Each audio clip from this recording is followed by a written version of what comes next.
Unaposoma Biblia unakutana na habari za mfalme Hezekia. Na Hezekia baada ya kuumwa baadaye alitembelewa na wajumbe kutoka nchi ya Babeli. Na alipotembelewa na wajumbe kutoka nchi ya Babeli, wale wajumbe mfalme Hezekia aliwatembeza kwenye jumba la kifalme, akawaonyesha fahari yote aliyokuwa nayo, akawaonyesha dhahabu, akawaonyesha fedha, alionyesha akiba yote ya nchi kwa wale watu wa Babeli.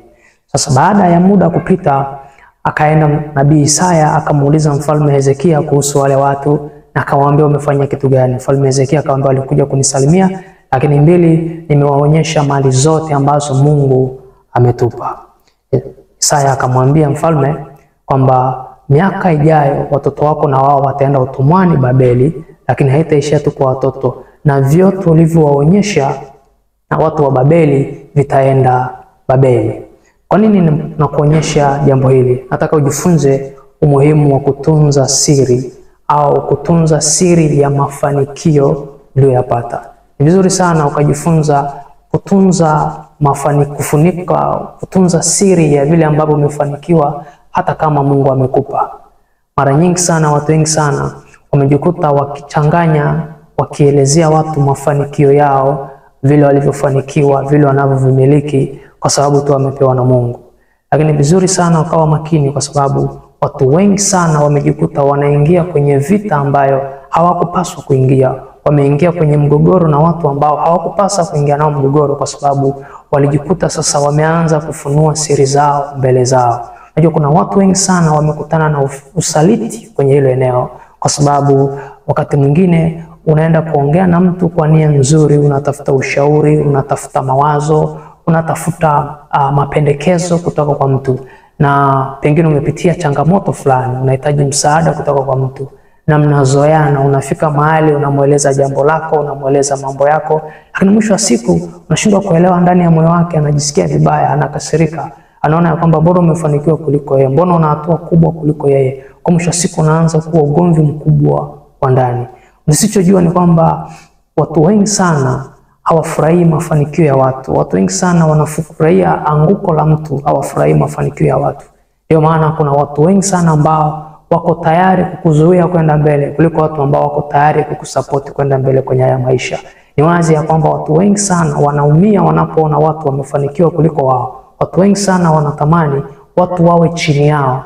Watu wengi sana wanatamani watu wawe chini yao, hawatamani watu wawe juu yao. Sasa kuna watu wengi sana wamejikuta wameingia kwenye vita ambayo hawakutarajia, ambayo haikuwa na ulazima kuingia, kwa sababu tu wameshindwa kutunza siri, kwa sababu tu ana wazo zuri la maana, anatamani kulifanyia kazi, lakini anapoenda kumshirikisha mtu mwingine anajikuta lile wazo limeibiwa. Wakati mwingine kuna watu wengine wana mawazo mazuri, wana mipango mizuri, lakini wanajikuta wanapoenda kuelezea watu wengine wanageuka kupinga mawazo yao. Watu wengine wanageuka kuwa kizuizi cha mawazo yao. Wanajikuta wanashindwa kuelewa inakuaje. Unajua kuna watu wengi sana makazini wameruhusu watu wawajue sana, kiasi ambacho wale watu kuwajua sana kumewafanya kuwafanya wale watu wasiweze kupata fursa nyingine kazini. Wakati mwingine unategemea kwa sababu ni bosi wangu, namueleza mambo yangu, ananisaidia, anamsaidia. Kumbe mwisho wa siku nakuta yale unayomuelezea anayaweka kwenye akili yake, na anapotafakari anaona namna ambavyo Mungu anakusaidia kupiga hatua, anaona namna ambavyo Mungu anakufanikisha. Sasa inapotokea fursa anategemea akupi. Kwa nini akupi? Kwa sababu anajua kwamba akikupa hiyo fursa utamshinda, akikupa hiyo fursa utafanikiwa zaidi kuliko yeye. Usichokijua ni kwamba kuna watu wanashindana na wewe lakini hawakwambii. Usichokijua ni kwamba kuna watu wanapingana na wewe lakini hawakwambii kwamba wanapingana na wewe. Kuna watu mawazo yao walikuwa na mawazo mazuri sana, lakini yamekufa kwa sababu wameshirikisha watu fulani.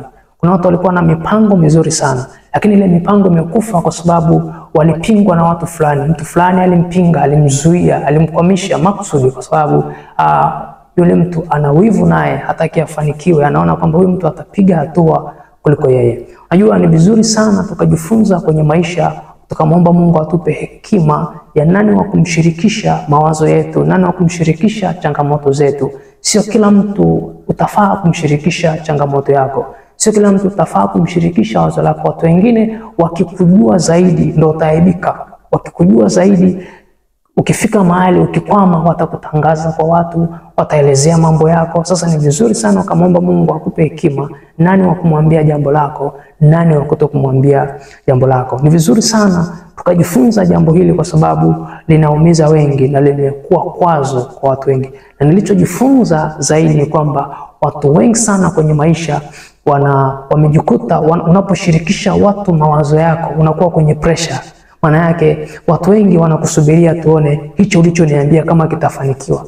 Mwingine anasema subiri tuone kama atafanikiwa. Kwa unajikuta upo kwenye pressure ya kufanya, kutimiza, ili kuwaonyesha ya kwamba umeweza, ili kuwaonyesha ya kwamba kila ambacho nilikuwa nakiwaza kimefanikiwa. Lakini cha pili, kama una kawaida ya kushirikisha watu wa vitu unavyovimiliki, unamiliki magari, unamiliki majumba, unamiliki hiki, unamiliki hiki. Kama ni mtu wa kuwaonyesha sana watu, siku ukipata changamoto au ukikwama, labda ukauza gari au ukauza nyumba au ukauza kiwanja, mwisho wa siku wataanza kukushangaa kwamba inakuaje unakwama namna hii, inakuaje kwamba wewe umeuza kitu kama hicho. Kwa hiyo ni vizuri sana mtu wa Mungu ukajifunza kutunza siri ya mafanikio yako. Siku zote watu hawawezi kushambulia wasichokijua, watu watashambulia kile wanachokijua. Siku zote watu hawawezi kupinga wasichokijua, watu watapinga kile wanachokijua. Kwa hiyo jifunze kutunza siri ya maisha yako, ya mafanikio yako. Unajua kilichofanya wana wa Israeli pia wakaenda utumwani ni kwa sababu